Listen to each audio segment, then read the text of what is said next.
Welcome to another deep dive. Oh, this one is really exciting. It is. This time we're going to be exploring the life of Forrest Fenn. Fascinating guy. Yeah, a man who really led a remarkable life through excerpts from a manuscript he penned for his grandchildren. I love that it was for his grandkids. It's so cool. It's like a time capsule of personal stories, adventures spanning from the 1930s to the 1960s. You know what makes this deep dive so captivating? What? The manuscript wasn't meant for the public eye. Oh, I see, yeah.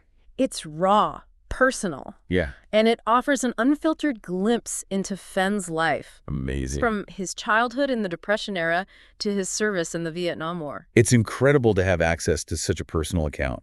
Fenn wasn't just any ordinary guy. He was an Air Force pilot, an art dealer, and a collector with a real knack for storytelling.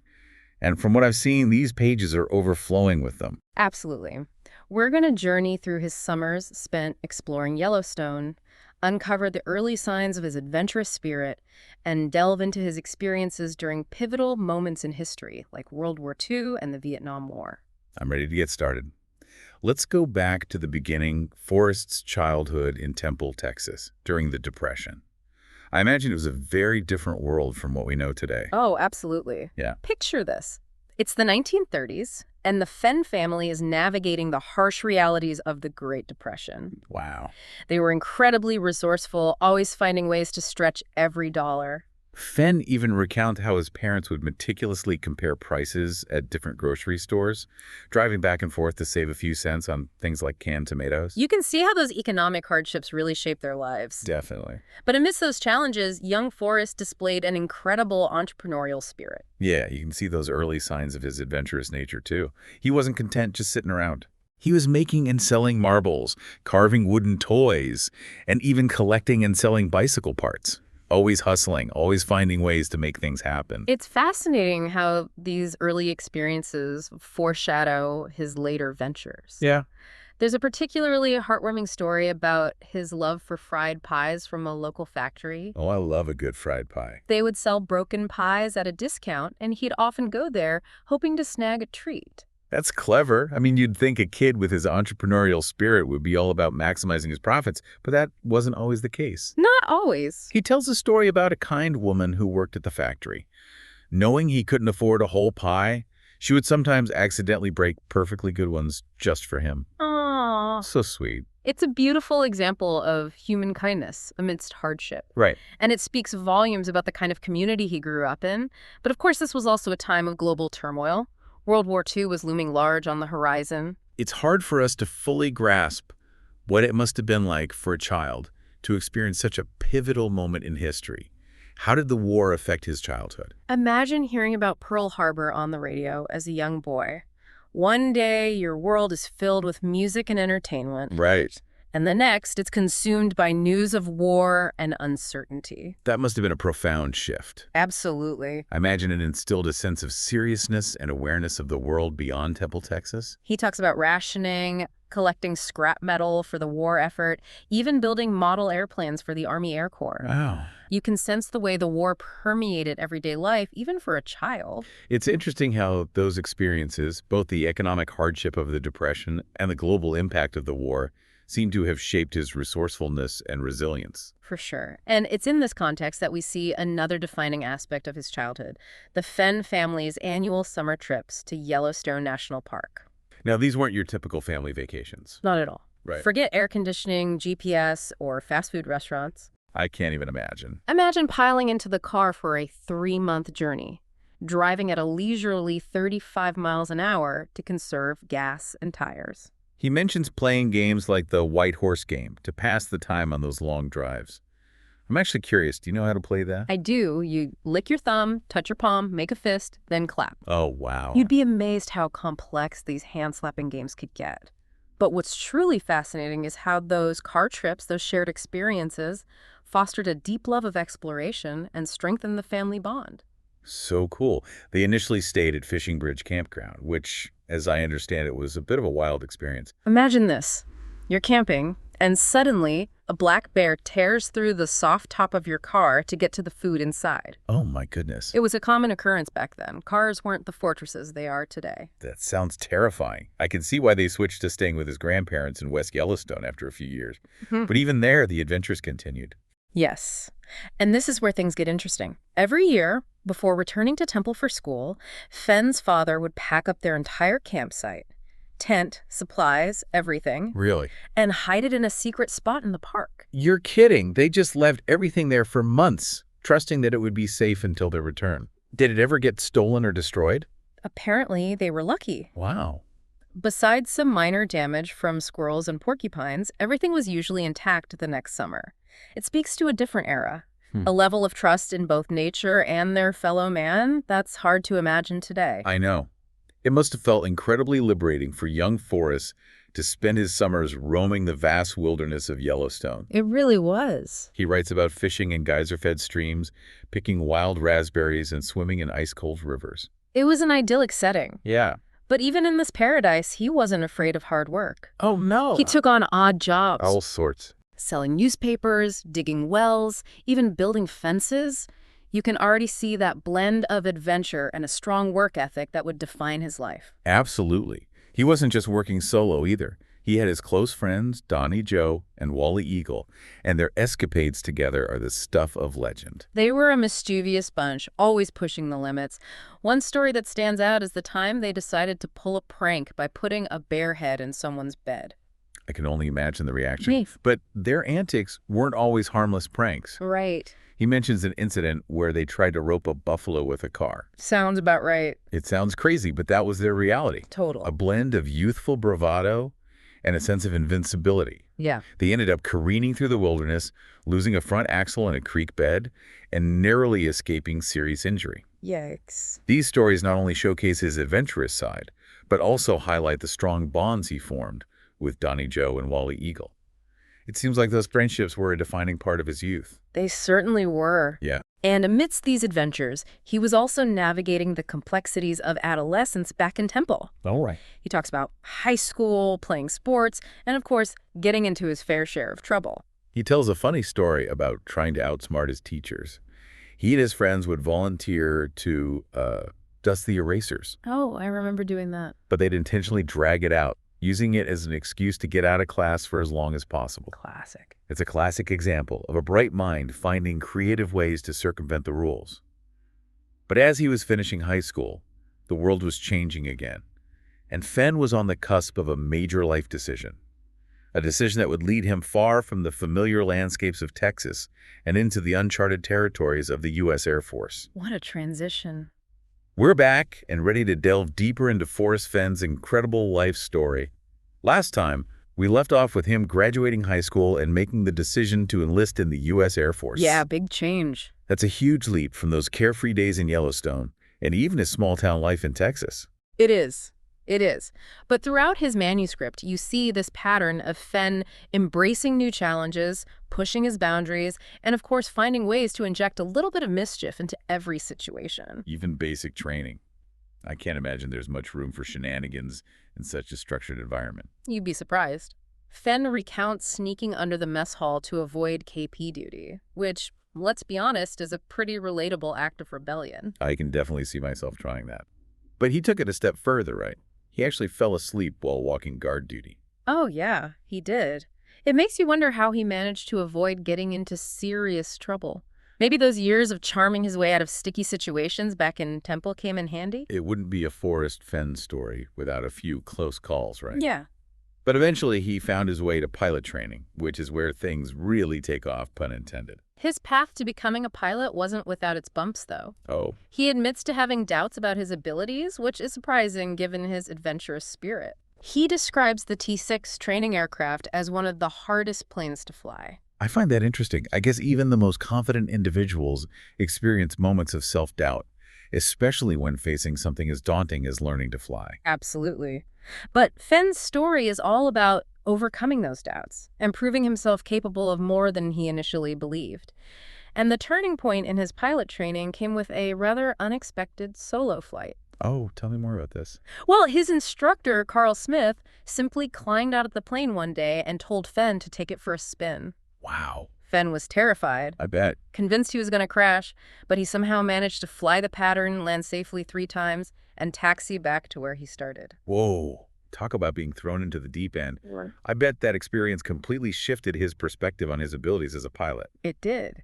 He realized that he was capable of conquering his fears and achieving things he previously thought were impossible. Yeah. That moment of self-discovery seems to have stayed with him throughout his life. So did all those anxieties disappear after that? Was it smooth sailing from then on? Well, not exactly. He still had that rebellious streak, and he definitely wasn't afraid to push back against authority, especially if he felt something was unjust.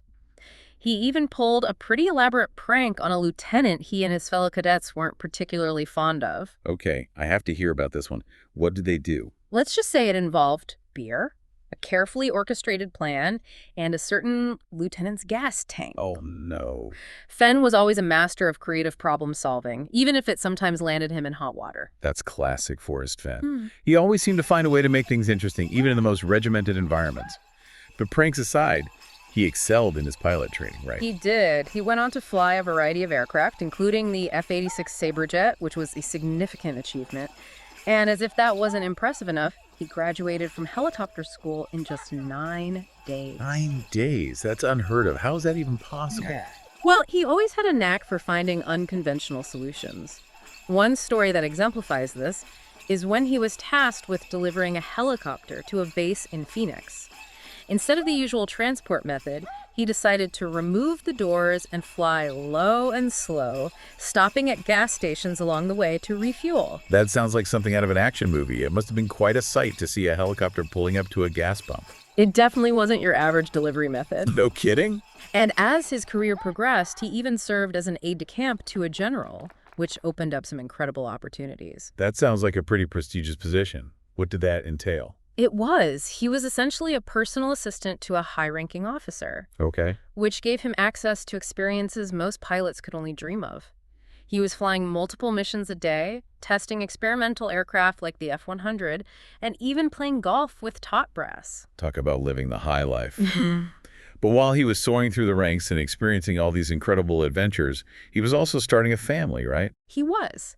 He married Peggy, and during this time, they welcomed their daughters, Zoe and Kelly, into the world.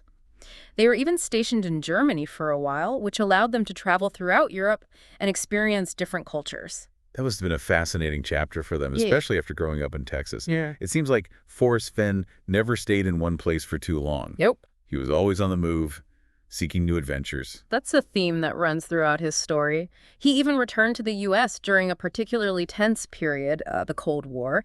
He was stationed in Florida during the Cuban Missile Crisis, which was a pivotal moment in history. Wow, that must have been an incredibly stressful time. What was it like for him? He describes the atmosphere as incredibly tense, I bet. knowing that at any moment things could escalate. Planes were being loaded with atomic bombs as a show of force. Jeez. It was a stark reminder of the weight of responsibility that came with his role as a pilot. It's hard to imagine the pressure he must have felt during that time. But even amidst such global uncertainty, he still managed to find moments of joy and wonder. He did. While stationed in Arizona, he explored ancient ruins and became fascinated by the history of the region. And then, in a seemingly unexpected turn of events, he discovered a new passion: bronze casting. Bronze casting. That seems like a far cry from flying fighter jets. What sparked that interest?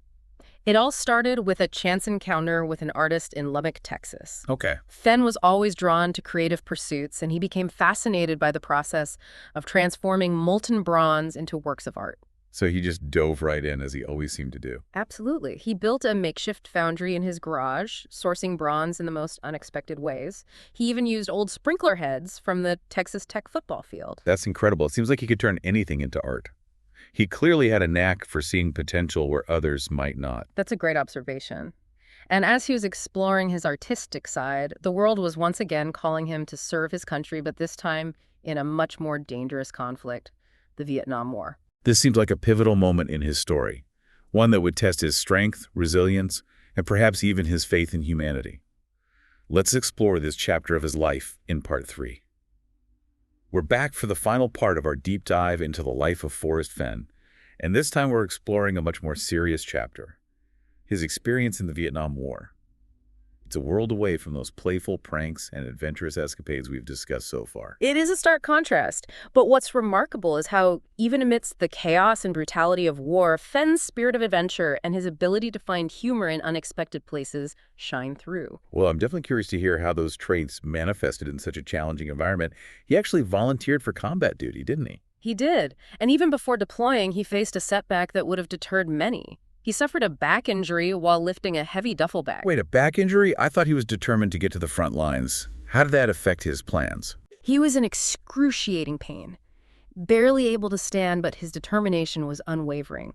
He pushed through a grueling jungle survival course in the Philippines, where he lived with Negrito pygmies, and learned essential survival skills like building fires in mud puddles. Wow, that's incredible. To talk about resilience.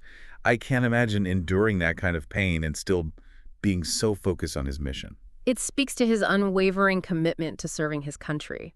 Initially, he was assigned a desk job in Saigon, but he refused to accept that fate. He was a pilot and he wanted to fly. So how did he manage to get to the front lines? He used his charm and persuasive skills, of course. He convinced his superiors to transfer him to the 306th Tactical Fighter Squadron in Tuy Hoa, where he finally got to fly the F-100s in combat missions. He was truly relentless in his pursuit of what he believed in. What was it like for him once he was finally flying those missions? He describes the camaraderie among the pilots, the adrenaline rush of combat, and the constant awareness that every flight could be their last. But there's also a sense of disillusionment, a recognition of the toll war takes on both sides. It sounds like a deeply complex and emotional experience, one that forced him to confront the harsh realities of war. Absolutely. And he doesn't shy away from describing the psychological impact. He talks about the nightmares, the anxiety, and the struggles with what we now know as PTSD. Even the most adventurous spirits can be scarred by trauma. It's a reminder that war leaves its mark long after the battles have ended. But even in those dark moments, I sense that his sense of humor never completely disappeared. You're right. He finds ways to weave humor into his retelling of even the most harrowing experiences. It's almost as if humor became a coping mechanism, a way to process the unimaginable. It's amazing how the human spirit can find glimmers of light in even the darkest of places. So after Vietnam, after experiencing such a profound and life-altering event, how did he move forward? Did that adventurous spirit ever fade? Not at all. In fact, it seems like those experiences, both the triumphs and the traumas, fueled his desire to live life to the fullest. He continued to explore, to create, and to seek out new adventures. It's fascinating to think about how all these experiences, from his childhood escapades in Texas to his time as a pilot and his artistic pursuits, might have culminated in the creation of his famous treasure hunt. It's an intriguing connection, isn't it? Perhaps those hidden treasures scattered throughout the wilderness were his way of inviting others to experience the thrill of discovery, the joy of exploration, and the sense of wonder that he embraced throughout his life. It's a beautiful way to think about it. This deep dive into Forrest Fenn's life has been a wild ride full of unexpected twists and turns, moments of laughter and reflection. It's a reminder that life is an adventure, one that should be embraced with both a sense of wonder and a willingness to face challenges head-on. And it's a reminder that even a single life story can contain a wealth of insights about history, human nature, and the power of the human spirit. If you've been captivated by Forrest Fenn's story, we encourage you to seek out his full manuscript. There's so much more to discover within those pages. Until then, keep exploring, keep questioning, and keep seeking out those stories that remind us of the richness and complexity of the human experience.